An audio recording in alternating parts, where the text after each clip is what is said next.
50 মানে 1 সেকেন্ডকে 50 ভাগ করলে এরকম সময় আসে, অনেক দ্রুত অনেক সময় চলে আসে যে এই 5 ভোল্টের জায়গায় কখনো কখনো চলে আসে এটার মধ্যে 10 ভোল্টেজ, কখনো চলে আসে 20 ভোল্টেজ, কখনো চলে আসে 30 ভোল্টেজ। তাই আমরা স্কিমেটিক থ্রু দেওয়া যখন দেখব চার্জিং সেকশন আমরা আলোচনা করব তখন দেখব যে এই ক্যাপাসিটর গুলো কখনো কখনো লেখা থাকে এখানে 30 ভোল্টেজ, কত লেখা থাকে 30 ভোল্টেজ। তো 30 ভোল্টেজ দ্বারা কি বোঝানো হইতেছে, মানে 30 ভোল্টেজ ওর স্টোরেজ ক্ষমতা আছে। কি ক্ষমতা আছে?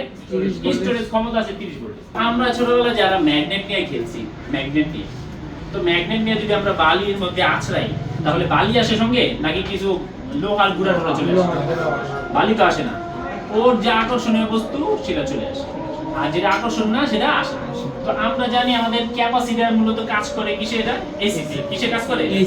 এসিতে। যার কারণে আমাদের এখানে যখন কোনো একটা ফ্রিকোয়েন্সি চলে আসে, একটা ঝাটকা যে 30 ভোল্টের 50 ভোল্টের একটা এসি আকারের পালস চলে আসে, তাহলে সেটা সামনে না গিয়ে আমাদের ক্যাপাসিটরের ভিতরে আগে আসবে। কোথায় আসবে? ক্যাপাসিটর। আমাদের ক্যাপাসিটরে থাকবে। আর ক্যাপাসিটরের আরেক পাশ কোথায় দেওয়া? গ্রাউন্ডে দেওয়া। তাহলে এটা কি করে দিবে? গ্রাউন্ডে দিবে। তো আমাদের সামনের মাদারবোর্ড কিসে কি করলো? প্রোটেক্ট করে দিল।